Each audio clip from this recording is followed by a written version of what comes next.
Hello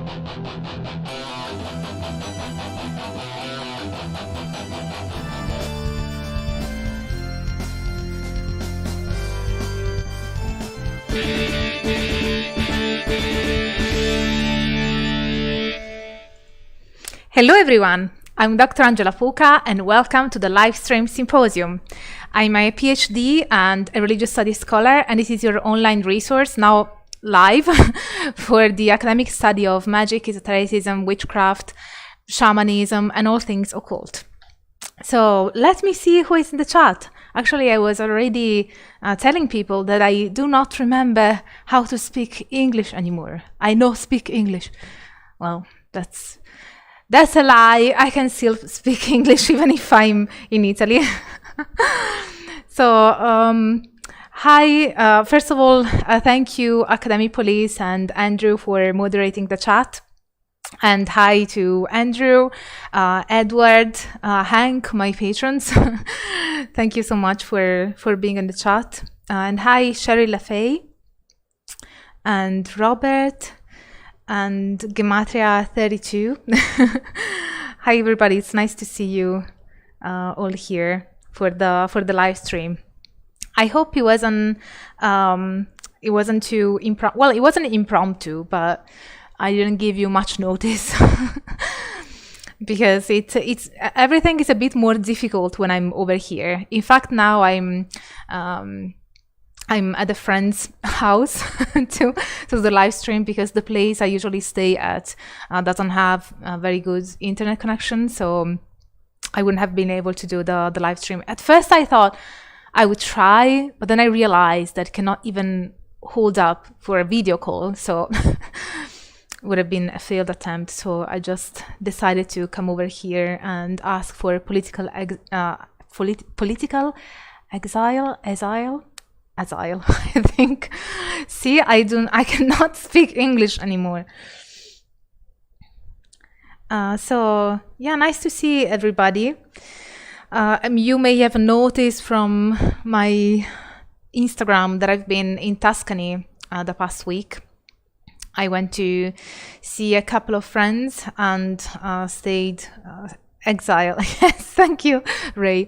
So yeah, and I stayed with my best friend in Arezzo, so it was really nice to spend time with him. And my patrons actually know him because he gave a Magus lecture a couple of months ago on the tarot, on the Rider-Waite-Smith tarot deck. So yeah, it was really nice. And even though it was quite warm in Tuscany as well, it wasn't as unbearable as it is in the south. I think that in the south, it's, you know, the heat is much less bearable. So yeah, so do you guys have any questions for me? For me, not from me. So let me see if there are any questions. As usual, and I'm sure that Academic Police has highlighted that when you have a question, it's always better to say question to write question in caps lock and then your question, so that it becomes more visible for me. And I do realize when I rewatch my live streams that I tend to always skip on certain questions, on some questions, and I swear I don't do it on purpose.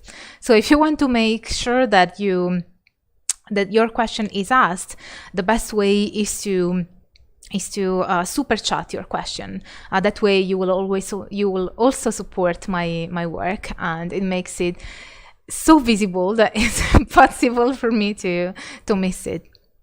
So let me now see whether there are any questions.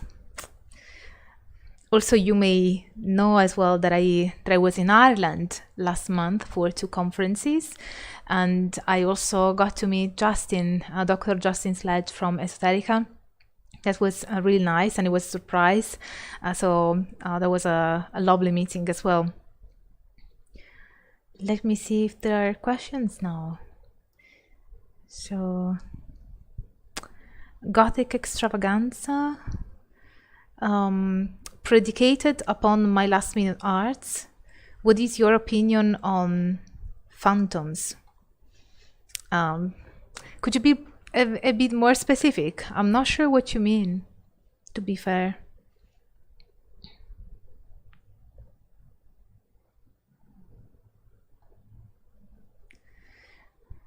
So, Niroda Avidya says, where has there been innovation in the Western esoteric tradition since chaos magic? That's a good question, and I'm assuming that you really like Indian traditions because of your nickname or name. So the innovation in Western esoteric tradition since chaos magic. That's a good question. Definitely chaos magic was an innovation in terms of applying perhaps to the extreme certain elements and certain traits that you find even in Aleister Crowley's thought. For instance, you know, the idea that the will of the magician is central and that every man and every woman is a star, and other elements in the Thelemic tradition sort of prepared the ground for a more individualistic approach. But it wasn't just Crowley. I think that the whole history of Western esotericism in the 20th century, in the 19th-20th century, prepared the ground for a more individualistic approach that sort of it gets to, perhaps some would argue, an extreme with chaos magic, where you would use correspondences, as they do also in ceremonial magic traditions, for their magical operations, but you can have personalized, in a way, correspondences. So it's not about abiding by a fixed tables of correspondences that have been used for centuries, but it's more about what resonates with you. So for instance, if for you yellow resonates with how you perceive the element water, it doesn't matter that in other traditions it is associated with the color blue and you would use yellow. So you have this very personalized element. But I think other than chaos magic, in terms of innovation, you have many things, I think. How can I pinpoint it one?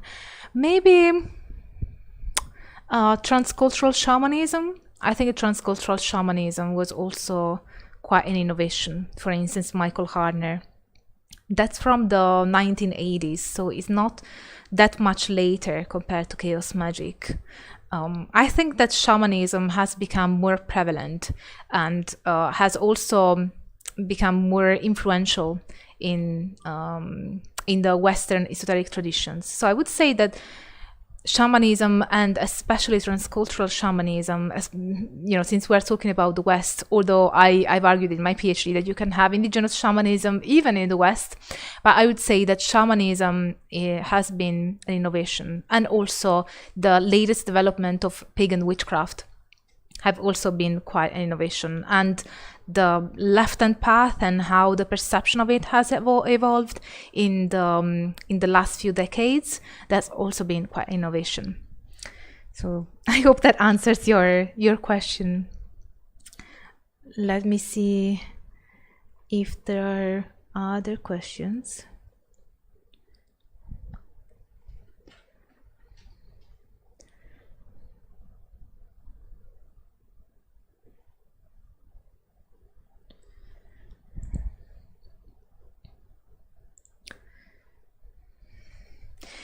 So in your first video about Hecate, you said that she was a goddess of crossroads.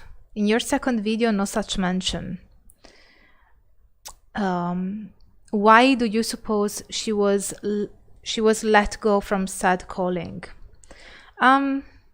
My second video on Hecate was contemporary reinterpretations of Hecate, and that was the paper that I delivered at the conference of the European Association for the Study of Religions. So it was very specific about reinterpretations of Hecate on social media, more specifically. But yeah, I thought that I had mentioned the crossroads, especially the freeway crossroads. So if I haven't, I think that that's something that I missed in that video. But yeah, even in the contemporary world, contemporary practitioners still associate Hecate to crossroads, more specifically to the three-way crossroads, if that's the right term.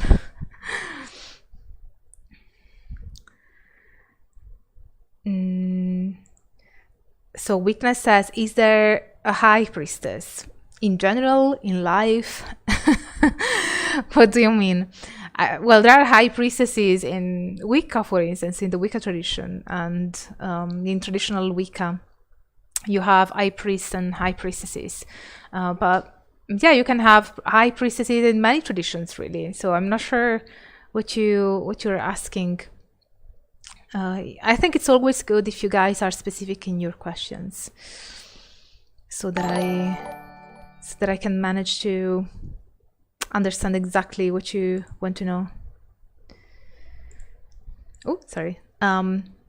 So Astro is asking, do you know astrologers who are astronomers, and how they resolve the differences between traditional versus actual position of celestial bodies? I don't think that I know actually astrologers who are also astronomers. That's a good question. So let me think about conversations that I've had on my fieldwork about the matter of how do they resolve the conflict. I think that can be applied to other kinds of conflicts. In some cases, you would have that magical practices conflict in a way with some of the discoveries and studies that you find in natural science. I think that the way, let me think, I'm thinking about Giordano Bruno now for some reason. Because in Giordano Bruno, you have the concept that planets are also deities. So the divine power that you find in celestial bodies is not strictly dependent on the actual position in the sky. So I would imagine, I'm speculating here because I don't know what kind of argument astronomers who are also astrologers would give, but I'm speculating that they might say that is not necessarily important in terms of correspondences, whether the planet is in a specific place, because it's more about the correspondences, and it is more about the vibration of that celestial body, especially when it is associated with a divinity or a deity. Like in some cases, you have in some traditions that celestial bodies are perceived as deities. So I would say that in that sense, perhaps the position in and of itself could be seen as less important. But I'm speculating here. Let me see if there are other questions.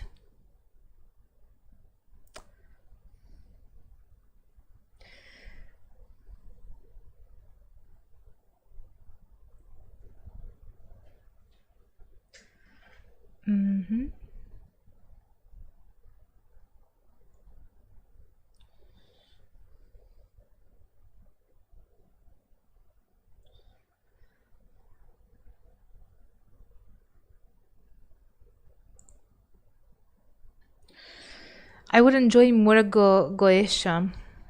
Where would you recommend more detailed information? Well, maybe you have already watched my video on the Goetia, because I have one on the YouTube channel. More detailed information, I think there are plenty of books on the Goetia. Have you read anything specifically, and you would like to expand more on that? And also, I think it depends on whether you are interested in the study of the Goetia from an academic point of view, or whether you want to read instruction manuals in case you are a practitioner and want to work with the Goetia. As an academic in the field, I tend to focus more on the academic studies, and unfortunately there isn't much really on the Goetia in and of itself, which is a pity, because it's quite influential for magic practitioners. So who knows, maybe something is going to come up in the scholarship, or maybe I will do some study on the matter. It would be interesting, definitely.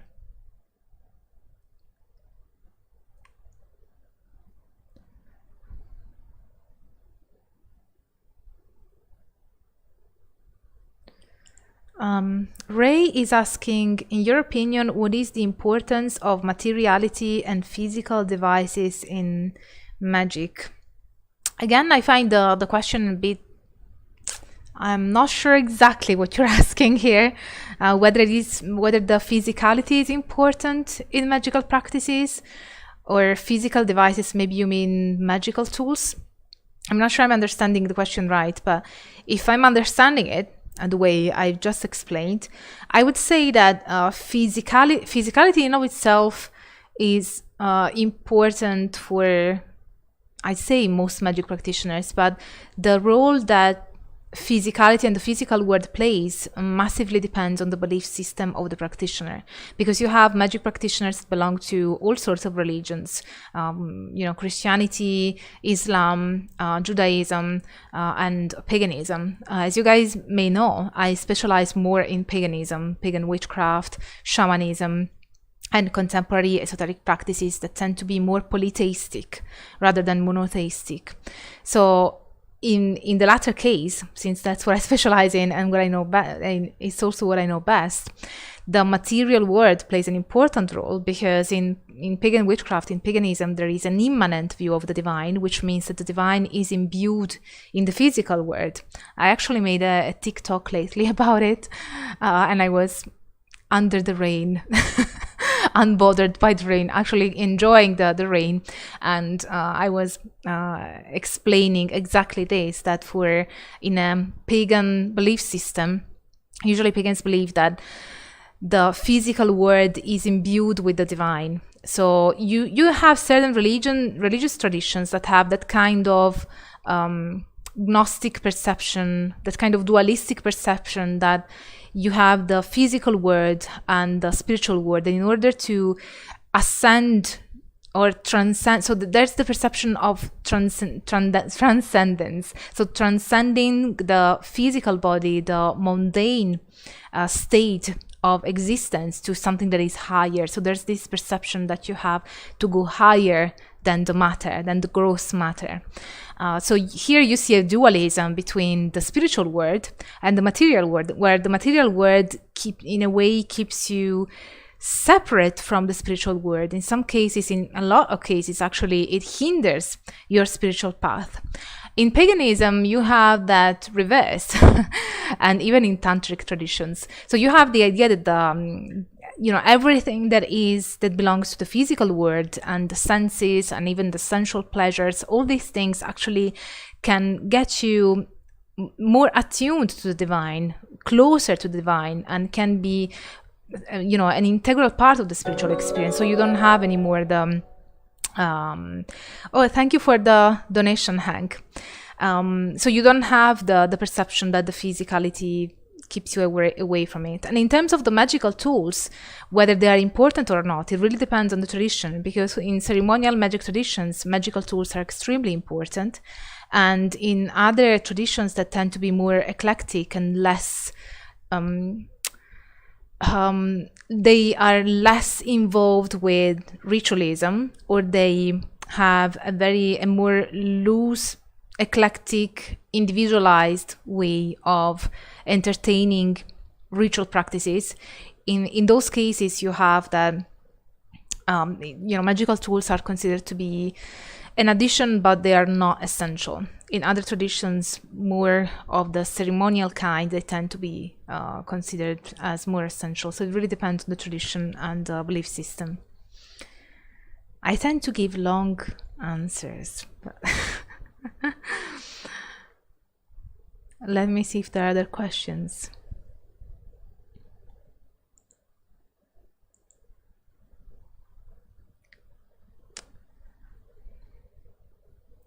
And thank you again, Hank, for the donation. So let me see if there are other questions.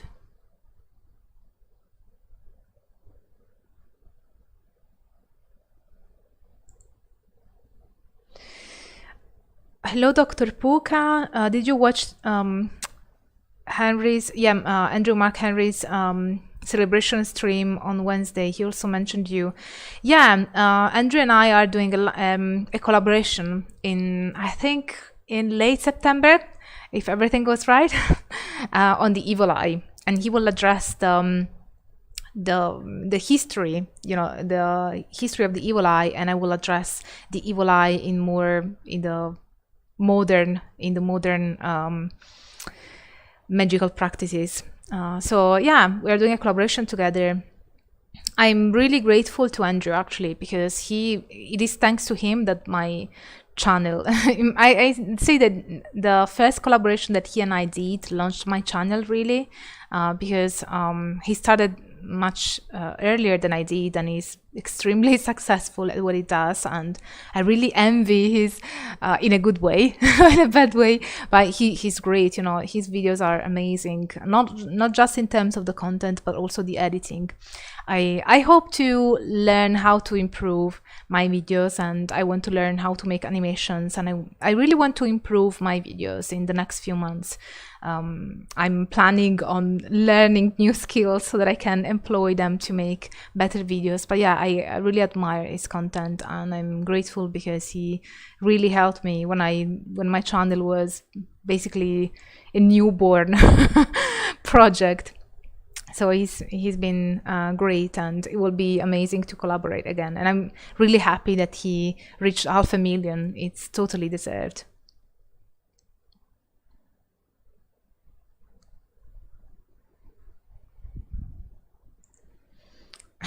Oh, Humane Ventures says, hello, Dr. Pook, I love your videos. Thank you so much, and thanks for being a member of this channel. It helps my project. Sherry LaFay says, have you written a book? If not, please do. Thank you for increasing my anxiety. I'm kidding. I'm actually about to hand in my first book. Well, I should do by the end of September, but I'm working on it. So at the moment it's like a bit of a source of anxiety for me, because I have to work on it, and I'm very nervous that I might not do it right. But that will be my first book. I'm actually discussing with my patrons what the title will be because I haven't fully decided. I haven't decided my title. I have a provisional title, but I don't have the definite title. So it would be nice to discuss this more with my patrons. If you're interested, you might also join my patron community, because we have a lot of academic fun together. But there will be a book from me, hopefully next year or so. But yeah, I will be working on the first draft to send in the next month. So, and it will be my PhD dissertation turned into a book. So it will be on Italian witchcraft and the indigenous Italian shamanism and transcultural shamanism in Italy. The title of my PhD is Indigenous and Transcultural Shamanism in Italy, but I don't think that I want to call my book like that, because I don't think that it's a very attractive title for a book. It's more a PhD title, kind of. So I'm trying to find a title that can convey what the book talks about, and it's more, it's more appealing. But thank you for looking forward to my first book. That's really nice to hear. It gives me motivation to keep working on it.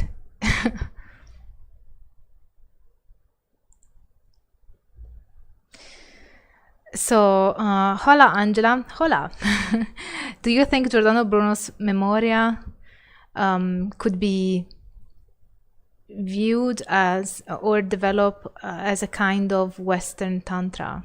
What aspects specifically of his works on memory? I am familiar with his works on memory, but I'm not sure which aspects you're referring to, since you're mentioning Western Tantra. Could you please follow up with more specifics? What aspects of his works on memory you were thinking about connecting or integrating, or being a development for those who practice Western Tantra? I'm interested. obviously the Westerntantra came much later than Giordano Bruno. But yeah, give me specifics and maybe I will be able to answer.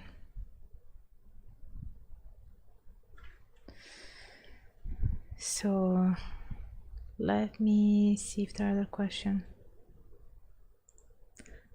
Joao is another patron of mine and he says, not actual question but title suggestion, how I learned to love pineapple in pizza.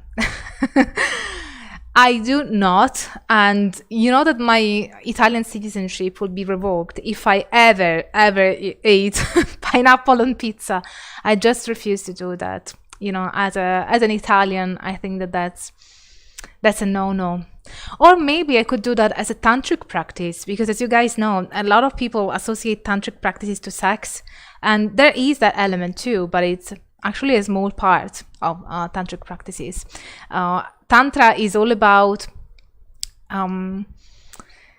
entertaining and engaging with practices that are forbidden or taboo, so that you can pursue a spiritual development, a spiritual kind of enlightenment. So perhaps eating pineapple on pizza could indeed be a tantric practice. I'm not sure I'm willing to, but we will see.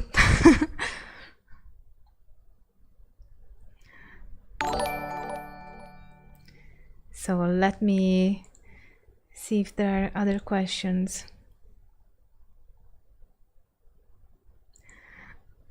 Oh no, you're saying Brill, so you will have to sell a kidney.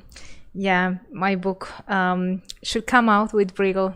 I apologize about that, but you know, when you're an academic and you decide you know what kind of publisher you publish with, it's more a matter of entering the scholarly debate. So it's, yeah, I'm not happy that my book will be expensive, but it's yeah, well, you know, maybe there will be other ways of of getting a hold of it.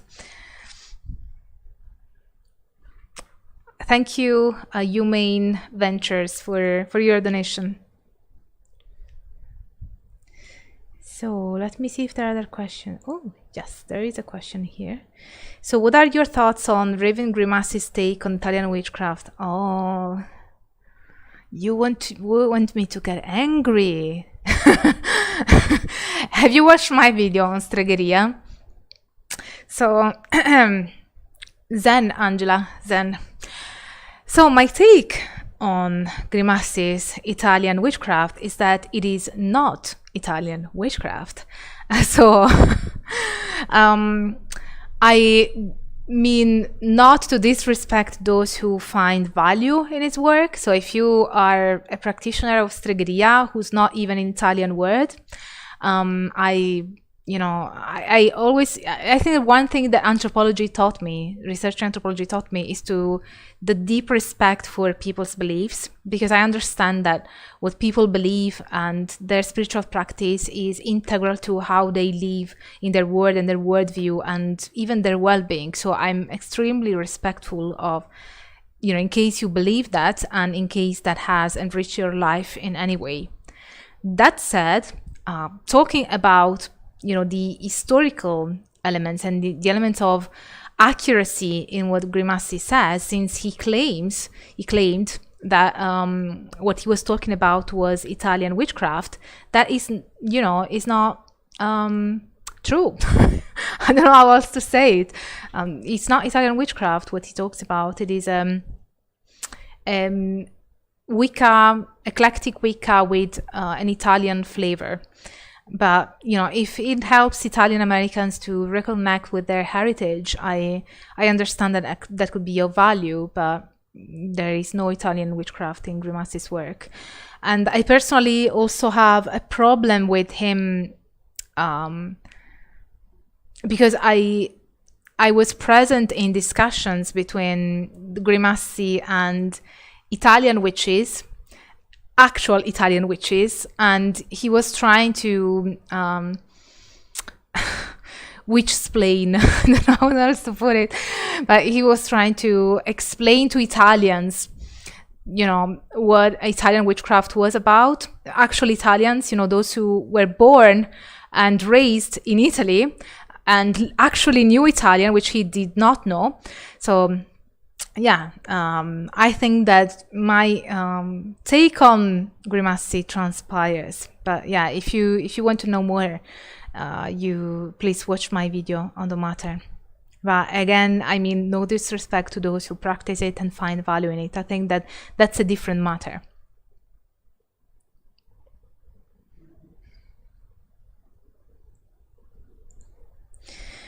Astro is asking, did you have the chance to collaborate with Dr. Butler in Ireland, and is there a video coming? I'd love to collaborate with Jenny again, Dr. Jenny Butler. I call her Jenny because we're friends. Yeah, it was nice seeing Jenny. We sat next to each other at the gala dinner for the conference of the European Society for the Study of Western Esotericism. She was organizing both conferences, both the European Association for the Study of Religion conference and the SW conference. So she was quite busy. She got a bit more relaxed in the last couple of days because it was about to end. But no, we didn't have the chance to film an interview because she was quite busy, but I'd love to do something else with her. She's an amazing scholar and a fantastic person. So every occasion that I will get to collaborate with her, I will be more than happy to. So no video upcoming, but hopefully in the future. And if you have ideas about what you'd like us to talk about, let me know as well. And Astro, I know that you're a patron, so we can discuss that in one of our next calls.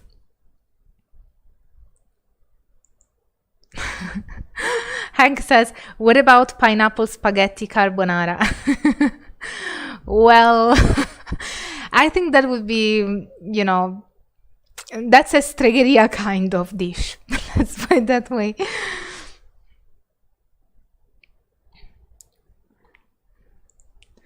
Pineapple on pizza is ancient practice. I know you guys are all trying to convert me to pineapple pizza. Andrew he has been trying to do that for a long time. We will see if you break me.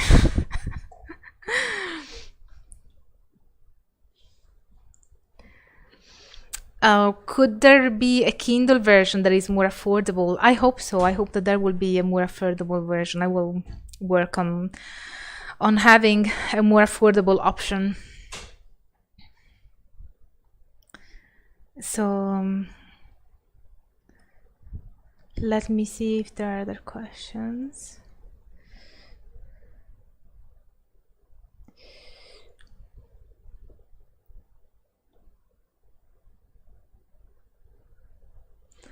Oh, I just coined a word. Yes. What was it? Italian splaining or no, witch splaining? Yeah, that was the term.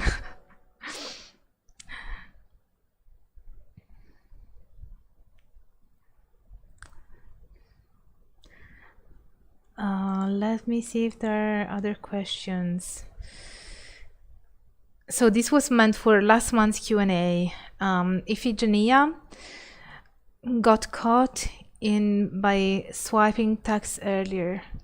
I found out later it is of a Greek mythos or mythos. Mythos is ancient Greek. Do you then know her Roman equivalent, if even she has one? No, I don't think she has. Unless I can't remember. But no, I don't think she has. Let me see if there are other questions from you guys.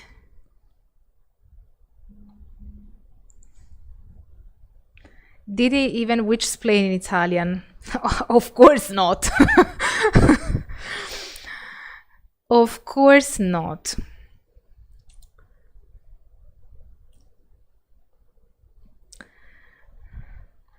Yeah, I'm sorry that I'm overlapping. I can see that there are people saying that I'm overlapping with Myth Vision.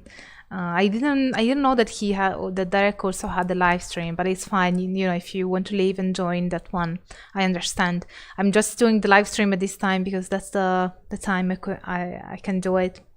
But I didn't mean to overlap with him.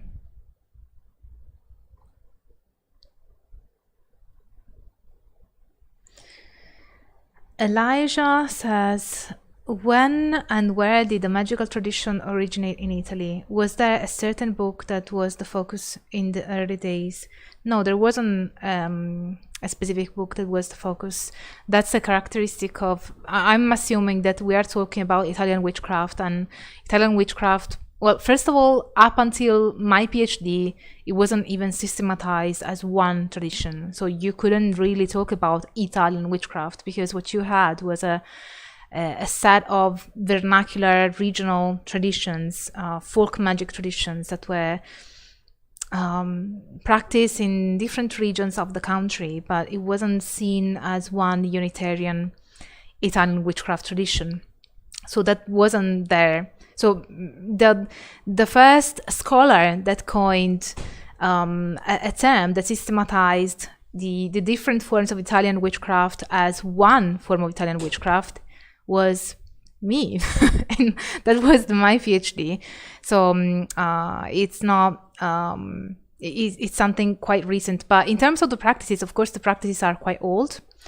The practices are quite old, but it's difficult to tell the exact origin because as many traditions, as many folk magic traditions, they have evolved over time and it's difficult to find an origin. I'd like to study more Paracelsus' doctrine of signatures, because if you have followed my channel, you know that the Italian witchcraft that the Italian witchcraft that I systematized under the label of the tradition of segnature, because that's the thing that really unites all of the regional variations, the practice of the segnature. And I find it remarkable that you have something that is similar, at least in sounding, with Paracelsus. So I have wondered whether there is some kind of historical connection, but it is quite difficult to trace it back historically because we don't have much documentation, and Leland doesn't count as an historical account, so we don't really have much in terms of historical records, so that makes it difficult. But I would need to do a proper research to tell you how far back it goes. The contemporary Italian witchcraft, the one that I studied for my PhD, I would say it definitely goes back at least 100, 200 years. But, you know, further back it's difficult to say because I don't really have the data to say anything about it. I hope that answers your question. So let me check for other questions.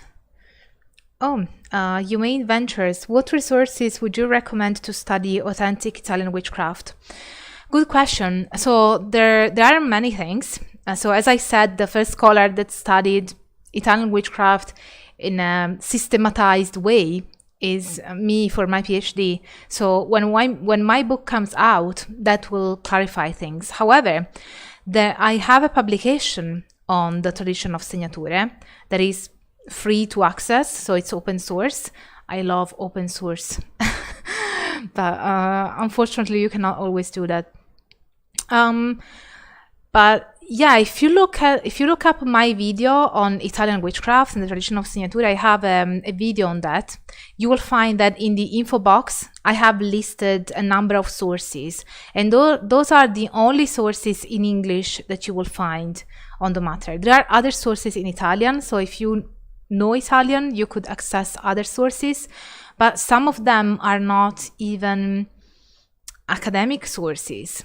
They are primary sources. You know that in academia we distinguish between primary sources and secondary sources. The primary sources are things written by either the author, if you're studying, I don't know, for instance, Nietzsche would be Nietzsche's works, and secondary sources are the academic accounts on a specific philosopher or a specific tradition. So The academic works are secondary sources because they are academic studies on the phenomenon.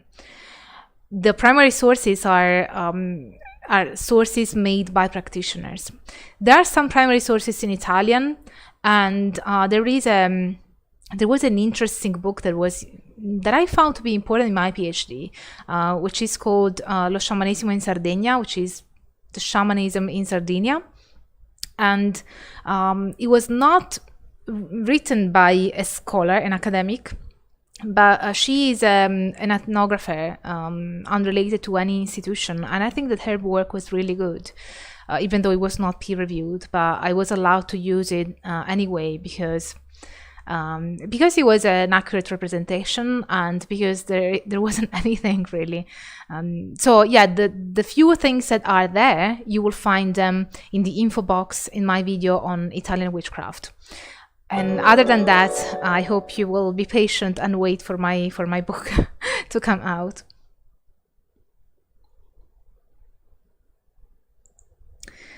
Thank you, Niroda, for your donation. So, based on your conversation with Dr. Sledge, I assume you are an idealist. If so, have you always been? Why? Does academia challenge this due to its requisite empiricism? I'm not an idealist. What made you think that I'm an idealist? Well, I am an idealist in the common sense of the term, perhaps, but not in philosophical terms. Idealism is the philosophy that usually thinks that everything comes from the consciousness, so that the world is all a projection of our consciousness, or that in a way consciousness comes first and the manifested world comes after. I wouldn't say that I'm an idealist at all. I actually value very much the physicality and the empirical perception. So my patrons know, because we have lengthy philosophical conversations. They know that I have sometimes described myself as an active nihilist, which means that I don't believe that anything is real in and of itself. It doesn't mean that nothing exists. It's more that's why it is active nihilism. I think it is a bit inspired by Nietzsche and a bit inspired by Buddhism and the Buddhist concept of no self. I have a video on that in case you're interested in a deeper dive into this concept. So for me, active nihilism means that I cannot say of anything that it is ontologically real in and of itself, but I postulate the existence of things based on my perception of them. So perhaps there's also a bit of phenomenology in that. So if anything, I'm more of a phenomenologist plus nihilist, I guess. A mixture of things. But no, I'm not an idealist. But I'm curious to know what made you think that I'm an idealist. Maybe because of the contrast with how much of a materialist Justin is. I'm not sure. Maybe by contrast, it appeared as though I was an idealist. But let me know, I'm curious. What made you think that I'm an idealist? So Flavius is asking, is there any overlap or other relationship between contemporary Italian witchcraft and Roma witchcraft? Roma witchcraft, do you mean the witchcraft of ancient Rome? Or the witchcraft, the folk magic practices of Romania? I'm not sure which of the two you mean. If it is the Roman religion, the ancient Roman religion, I would say there is very little influence, really, if any. Maybe none, actually, thinking about it. If you mean the folk magic that is found in Romania, I think that, yeah, there could be connections. If you have watched my video with Dr. James Capello, we talked about the folk witchcraft in the Republic of Moldova, which is not Romania, but I have talked with other scholars, so you can see in that interview that there are some overlaps between Italian witchcraft and the folk witchcraft in Italy and folk witchcraft in the Republic of Moldova. And also at conferences, I have met other scholars that are studying folk witchcraft in other Eastern European countries, and it seems there are many overlaps, actually, both in Central and in Eastern Europe. So yeah, I have spoken with scholars that are doing their fieldwork in Eastern Europe or in Central Europe, and it seems that there are overlaps. In fact, I think it would be amazing to have a European-wide project on folk witchcraft and see whether, whether we can identify what the source perhaps was of that specific way of engaging with folk witchcraft, if there is one source and then it's spread through other countries, or whether, it'd be interesting to understand the historical development, because we have no data at the moment about it. But it seems to me, my perception is that there is some kind of connection, some kind of historical connection, but we don't have the data to make any conclusion on it at the moment. It'd be nice to have that kind of research, but it would require many different scholars from different countries and a lot of funding, with which, as you may well know, is extremely difficult to find, especially for these kind of topics. So we will see if that ever happens.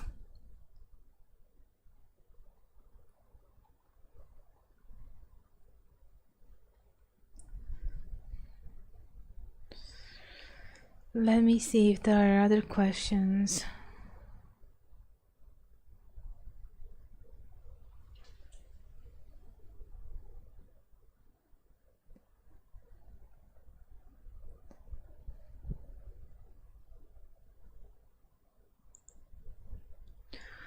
Do you happen to know if Crowley investigated the local Italian magical traditions while he worked on his own magic in Cefalù? That's an interesting question. I don't think he did, no. The thing is that the old generation of Italian witches, and we are talking about folk witchcraft here, were extremely Catholic. They still are. It is the new generation of segnatori, the folk magic practitioners, that now are starting to syncretize the segnature, these practices, more with paganism and even other forms of spirituality. But it is a very recent phenomenon. So at the time when Crowley was in Sicily, I think it's extremely unlikely that he got in contact with an Italian witch. First, because they were extremely Catholic, and second, because Italian witches, especially the old generation, are quite secretive. They don't go around saying that they are witches. You will only know that they are the healer of the town if you're part of the community. So it's quite secretive, actually. It was quite secretive, now less so. With social media, there is more openness on the part of the new generation of segnatori, but at the time, I think it's extremely unlikely. I'm not saying impossible just because I haven't done research on that specifically, but I think it is extremely unlikely, knowing Crowley and knowing what he did there and knowing how the old generation of Italian witches would behave. I think it's extremely unlikely. But it's an interesting question, though.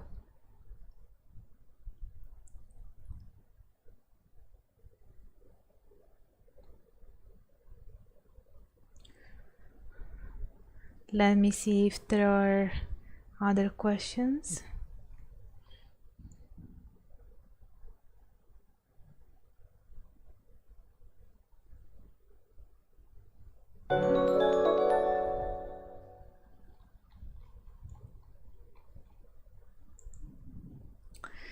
Did the cult of Diana actually exist and have any effect on Italian witches? Thank you for the donation, by the way. Yes, the cult of Diana was very present in Italy. Absolutely, yes. And it still is, actually.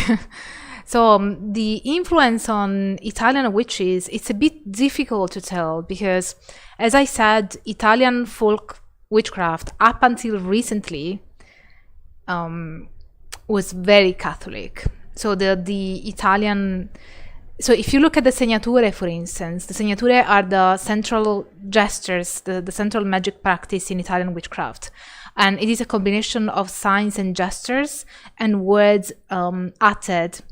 Well, actually, they are not uttered because they are pronounced in a very specific way, in a way that they cannot be heard. So they are sort of pronounced in words, in a way. A few of them showed me. It's an interesting technique because it is believed that if people that are not initiated hear those words, they lose power.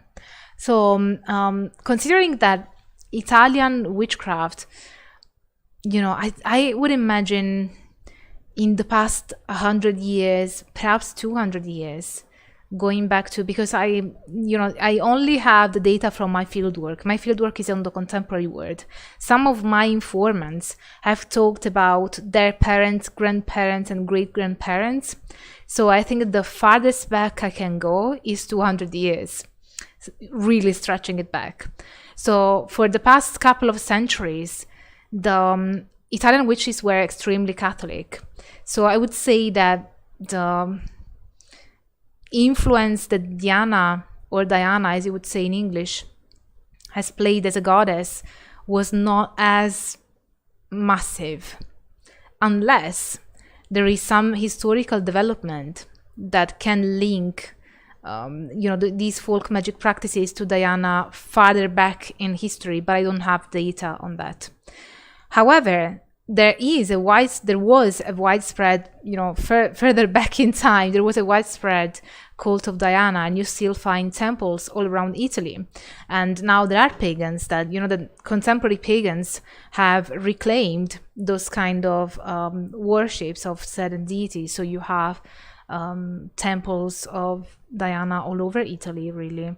And you also have the idea of Diana Lucifera, which is Diana Lucifer, where Diana is associated with Lucifer. So I can see that some people would perceive that as a connection with what Leland wrote, but it's not really the case. So you have the worship of Diana, and you have the association of her with, but even Apollo, for instance, was called Apollo Lucifero, and Diana was called Diana Lucifera. So in this case, it was kind of an epithet for them to say that they bring the light.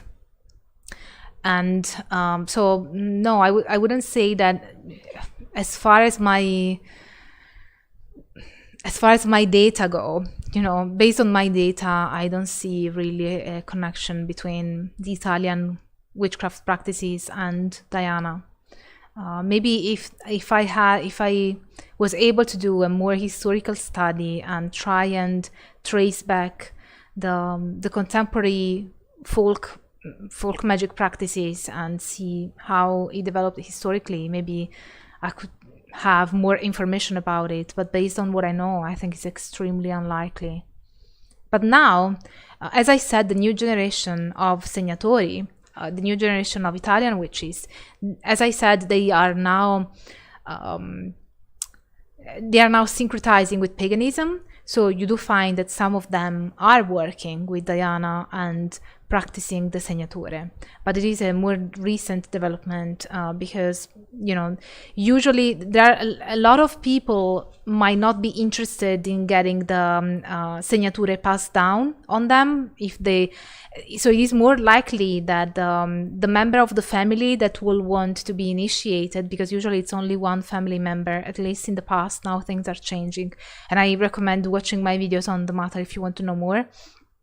But the member of the family that is more likely to want to be initiated is somebody that is interested in paganism, because they value those kind of practices more. And so that means that the latest developments of Italian witchcraft are heavily influenced by paganism and pagan witchcraft. And so in that case, you have the reclaiming and reintegration of ancient pagan gods.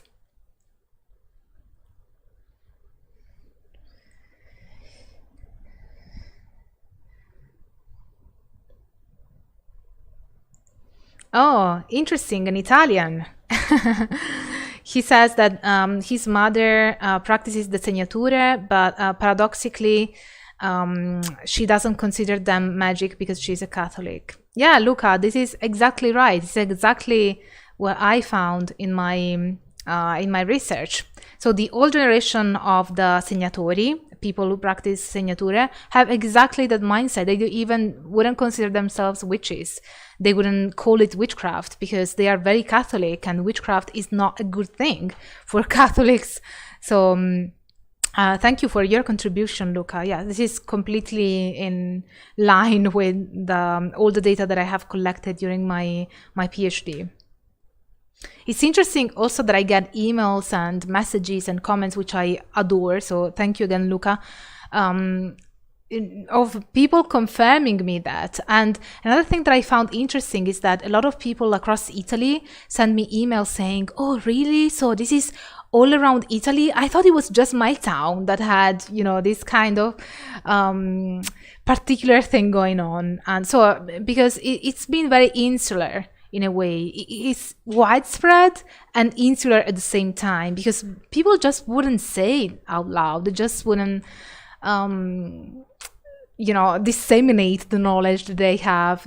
Because one of the things that they think is that if you talk about it and if you brag about it, you will lose the power. So they tend to be quite secretive about it, and usually just the community knows that they can do those specific things, those specific segnature. So yeah, there you go. And I find it, I'm really flattered that, you know, there are Italians that are acknowledging that these practices are not only happening in their family or in their town, because there's been a lack of research on Italy, you know, on the whole peninsula, which is why I did a PhD on it. Usually a PhD needs to be on something that has not been researched before. You're most welcome.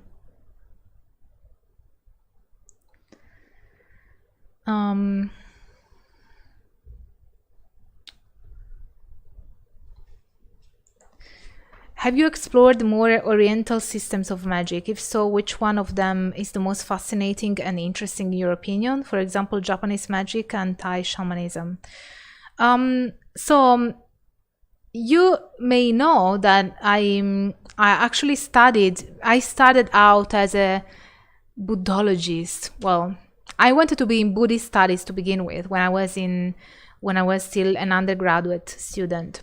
And at the time I was specializing, I was getting specialized in Indian and Tibetan traditions. In fact, I also learned Sanskrit and Tibetan, ancient and modern Tibetan. Well, classical, they say classical and modern Tibetan, because I was studying those kinds of traditions. So I've also studied, as part of my program at the university, Japanese religions and Chinese religions. So I had specific exams on the matter, because I have a second major in Eastern philosophies and religions. But I'd say that I'm particularly fascinated by Tantric Buddhism, Tantra, yoga, maybe because there's more magic there. I tend to gravitate around traditions that incorporate more magic for some reason. Yeah, that's my core interest, is magic, really. So I tend to get interested particularly in the traditions that have some kind of magic in it. So those are the traditions that I'm most fascinated by. Humane Ventures is asking, could a non-Italian be initiated into an Italian practice, or would that be considered appropriation? Oh, I really have to make a video on cultural appropriation because it is long overdue. So this is complicated. I wouldn't say that it classifies as appropriation for reasons that I would explain in my video, because first I have to explain what culture is in order to explain what cultural appropriation is. And I will probably upset a few people because culture, and you know, I will list my sources as always in that video, because culture is not something that is linked to your DNA and the percentage of your ethnicity. Culture is learned. Culture is something that you live and breathe, and it is something that becomes part of your identity as you develop, as you grow up, and as you can become enculturated in a culture that is different from the one you were born in. If you, for instance, move to a different country, but it's not about the cultural identity is not considered by anthropologists to be and social scientists to be your DNA. So would it be cultural? I don't think that it would be appropriation, and I think that a non-Italian could be initiated if they find an Italian who is willing to initiate them. I think that the new generation of segnatori is a bit more open to the idea of initiating outside of the family, because the traditional way would be to only initiate somebody in your bloodline, in your family. So you will only initiate your grandchild, for instance. That's the most common thing, that the grandmother or the grandfather initiates the grandchild. That's the typical thing in the traditional system. But now the new generation of segnatori are becoming a bit more open, and so they are also willing to initiate people that are not within the bloodline. However, they would, I'm not sure. I think that it really depends. I think that a non-Italian, it would be difficult for a non-Italian perhaps to be accepted to the point where, because you know, at least in the traditional way, you could only initiate one person. You cannot initiate more than one people. So I would say that it is a bit unlikely, but with the new generation of segnatori, maybe it could be a bit more possible, because they are a bit more open to initiating people outside of the bloodline. I've never heard of non-Italians being initiated in my research. That has never come up in interviews. So, but I say it could be theoretically possible if an Italian who has been initiated is willing to initiate you. The thing is that I was thinking whether it could be a problem to understand the segnature though, because they are either in Italian or in a local dialect.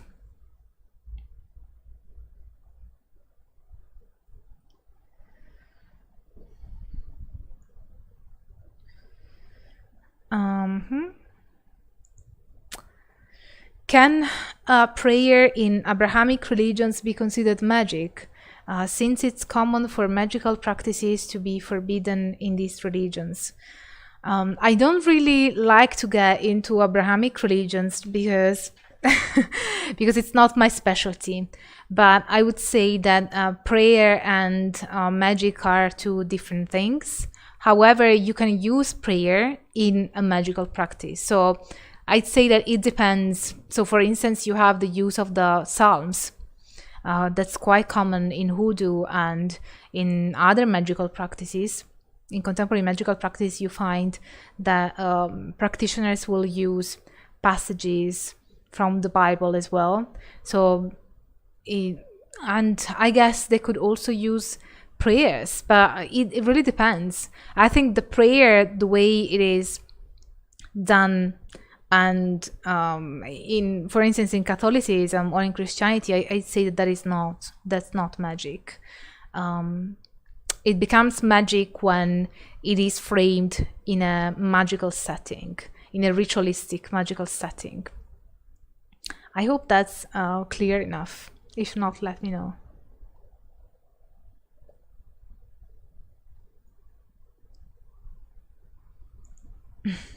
Thank you, Pender Sira.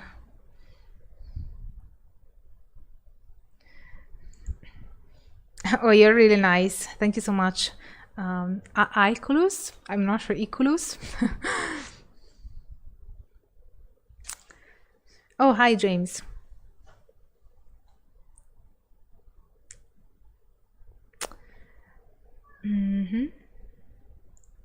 Oh, yeah, you were saying that secrecy has its value.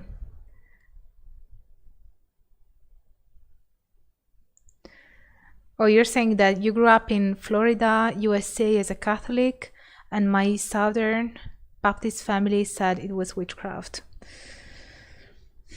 Yeah, I think what is witchcraft usually is up to debate. And of course, as you know, there's a difference between the emic definition and the ethic definition, where the emic definition of a term is how practitioners would describe something. And the ethic definition is how scholars would define something. And of course, the methodology for doing that is completely different, because practitioners can define something for many different reasons that are perhaps even personal biases. So I think that a lot of people, especially that belong to Abrahamic religions, tend to use the term witchcraft as an othering term, which means when there is a practice that they find it not acceptable, they other it by saying it is witchcraft, meaning, it's not allowed, it's forbidden, it's other than what we do. So it has been often used as a term of othering, not by contemporary magic practitioners, but by those who are not part of a magic community, magic practicing community, and belong to an Abrahamic religion. I found it to be quite a recurring thing that witchcraft is used as an othering term. So the definition there is a bit blurred. Thank you, Christopher Blair, for your donation. Thank you for sharing your knowledge. That's really kind of you.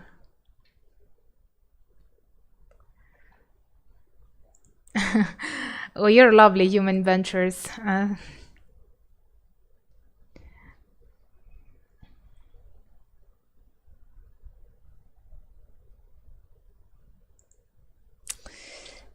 Thank you for your donation, Hank. So, is the Italian magic initiation a passing of power in it being one-to-one? So do you mean whether the initiation happens one-to-one? If so, yes. Usually that's what happens. And it is normally, the initiation usually takes place on the night of Christmas Eve.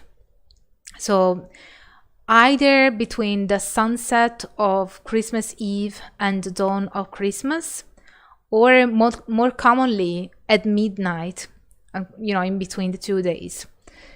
And yes, usually it is one-to-one. So there is usually the grandmother or the grandfather, more commonly the grandmother, who initiates the grandchild. And you have certain regions where you also have male practitioners, but the majority of segnatori or segnatrici in this case is female. And yeah, it is a one-to-one, and they pass down the initiation, and they pass down the words of power, and yeah, that's how it happens on a one-to-one basis. I think that this is one of the things that I argue in my PhD, that to make a point that it is, because I argue in my PhD that the Italian witchcraft tradition is the indigenous Italian shamanism. And I know I've spent a chapter on why it is indigenous, and another chapter on why it can be called shamanism. So I don't want to keep you here for another hour. But yeah, one of the points that I made when I argued for it to be an indigenous practice is that the difference between indigenous religions, one of the traits of indigenous religions is the oral transmission of knowledge, and the fact that it is usually either on a one-to-one basis or very personalized. It's not standardized, mass-delivered knowledge, as you would find, for instance, in other transcultural practices where you have courses or you have books or you have recordings. So you don't have any such thing in an indigenous religion. You have that knowledge is transmitted, is passed down on a more personal, individually tailored basis.